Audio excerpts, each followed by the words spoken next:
Ladies and gentlemen, if we could find our seats, we're going to begin the Budget and Finance Committee meeting.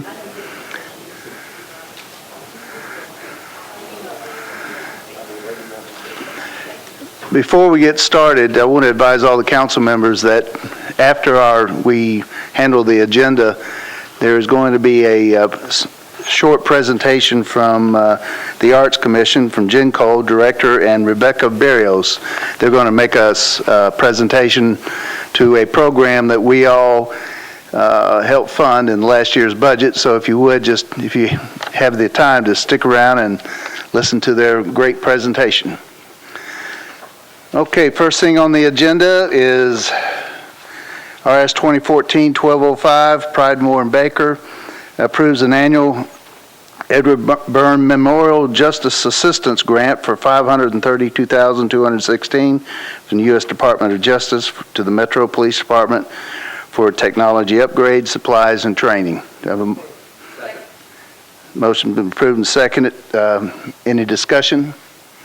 Seeing none, all in favor? Aye. All opposed? Motion passes.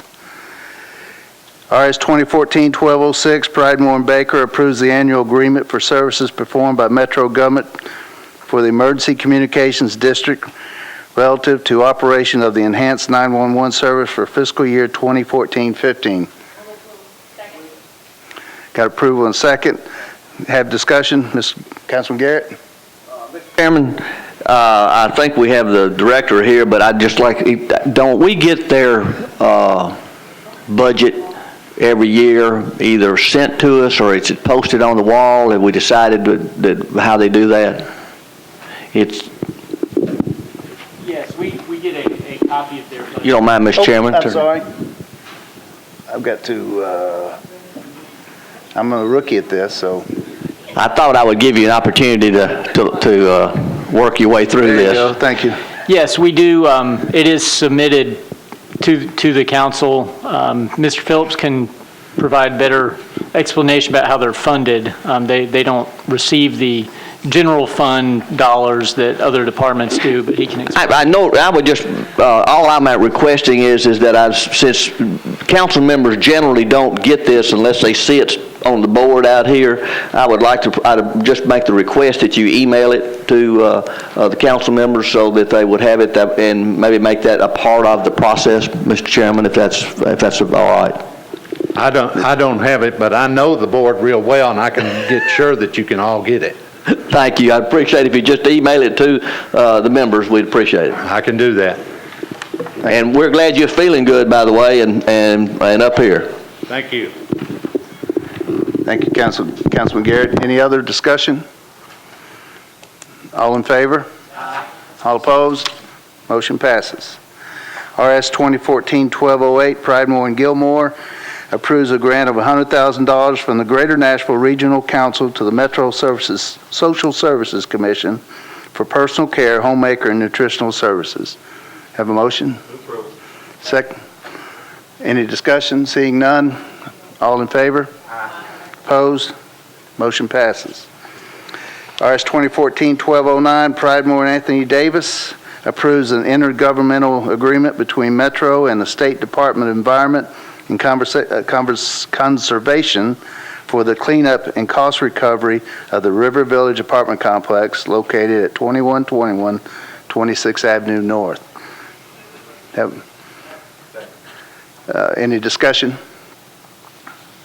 Seeing none, all in favor? Aye. Opposed? Motion passes. RS 2014-1210, Claiborne and Pridemore approves a grant of $17,1560 from the Friends of Two Rivers Mansion to the Metro Parks and Recreation Department to provide partial funding for a parks employee to oversee the activities scheduled at the mansion. Motion? Any discussion? Seeing none, all in favor? Oh, I'm sorry. Councilman Claiborne, would you like to speak?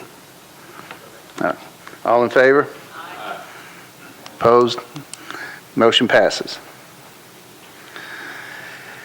2014-861, this is bills on second reading. BL 2014-861, Hunt and Domney. Is Councilman Hunt or Domney here? Not yet. And you don't have a Don't letter. have a letter. So we can Move that to... move it to the heel. We'll move that to the heel.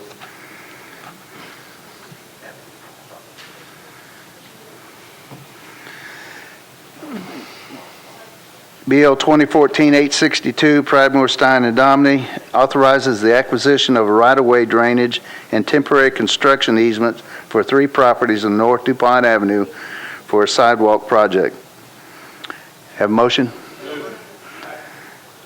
Any discussion? Seeing none, all in favor? Aye. Opposed? Motion passes.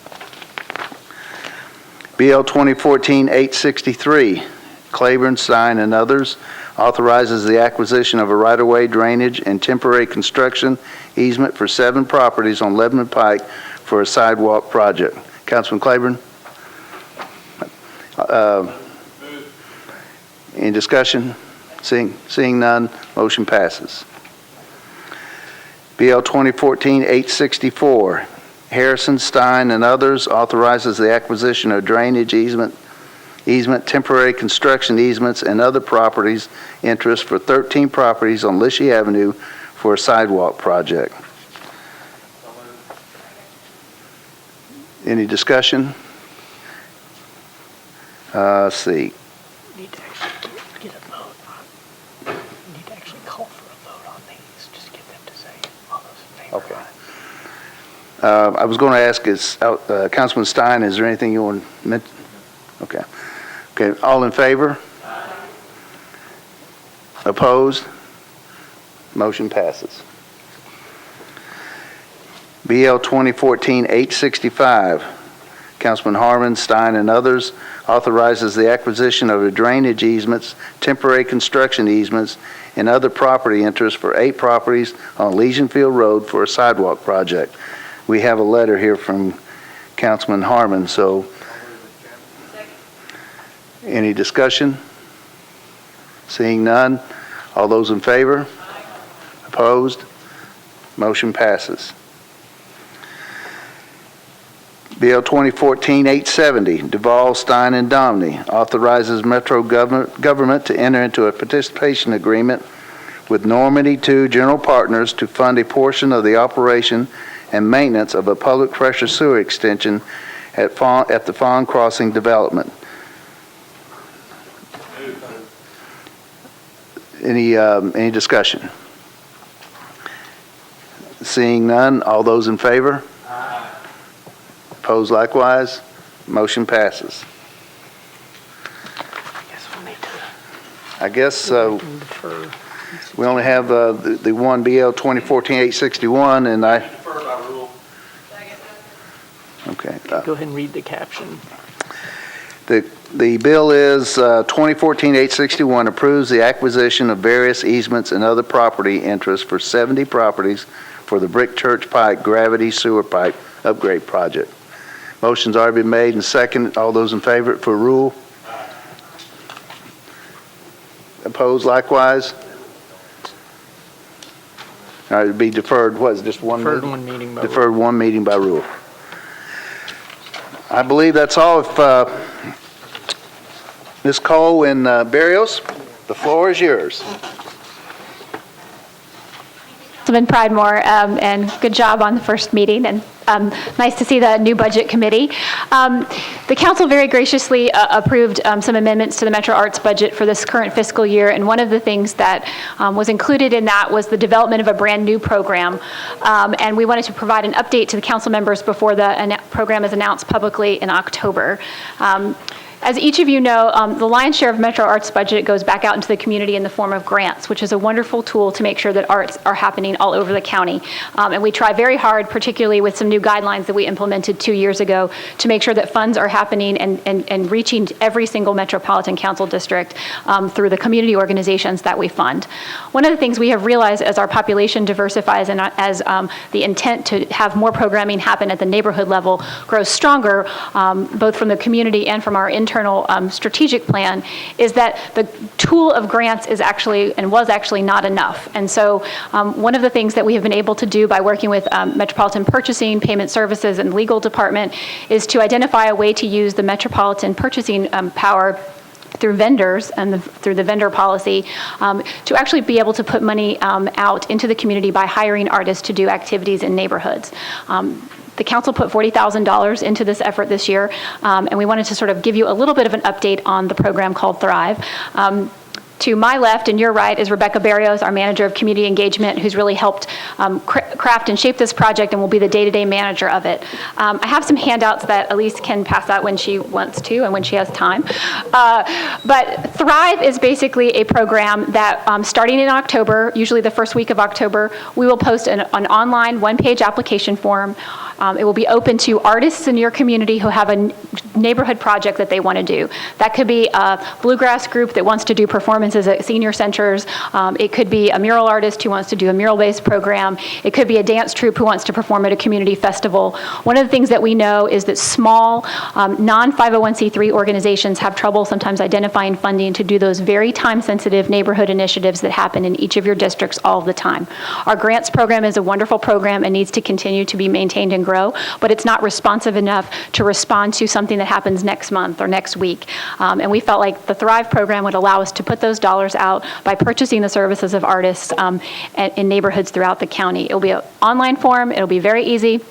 It'll be open to nonprofit organizations, small businesses, and artists who want to do neighborhood programs, and they will have to involve the neighborhood community and demonstrate neighborhood impact.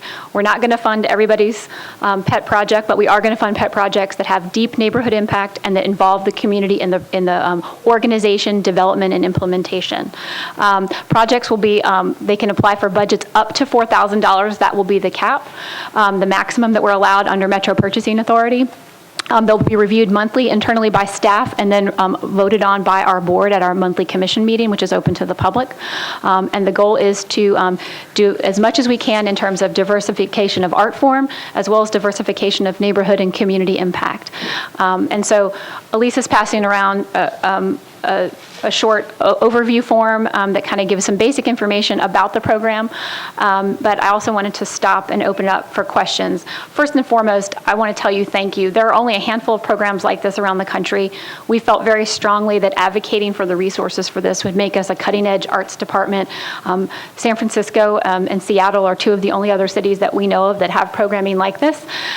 We think that makes us cutting edge, and we really believe that it will help bring more arts to more neighborhoods and to more people, particularly in neighborhoods that don't have a lot of formal arts infrastructure or facilities, that this is a way to be flexible and bring art to people where they live and work. So I wanted to thank you for all that and open the floor for any questions about the program and its mechanics. Councilor Moore. Oh, thank you for bringing that information, Ms. Cole.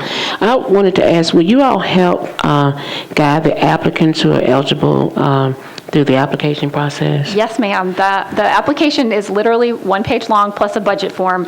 We will have tutorial videos eventually on the site showing people how to develop a budget, how to do a proposal. We'll also, we have the part of the council funding was to provide resources for a staff person who will help coach folks. So our goal is that anybody who comes to the table, whether they're funded or not, has a learning process about how to move their art forward. And even if they're not funded 1 month, they'll be able to come back and to strengthen their application. We do have a parameter that if you're funded in a 12-month fiscal year, you cannot come back until the next fiscal year. You have to sit out 12 months.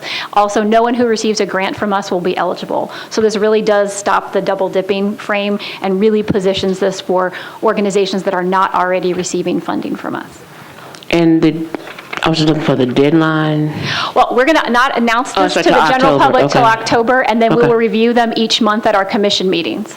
Okay, thank you. Thank you. Other questions? Ms. Cole, thank you very much. I guess you've answered all the questions. Thank you. I also just wanted to remind everyone that tomorrow night, starting at 4:30, the Our Town Public Art Project will be here. There's a portrait making project, and we'll be set up in the hallway. We're inviting all council members to come and make your portrait. It'll be part of a public archive that will be owned by the library. No artistic ability is necessary, and we've collected thousands of portraits of Nashvillians, and we'd really like each of you to take 5 minutes and do yours so that it could be part of this public art project. Thank you. Thank you. With that being said, we conclude the Budget and Finance Committee meeting.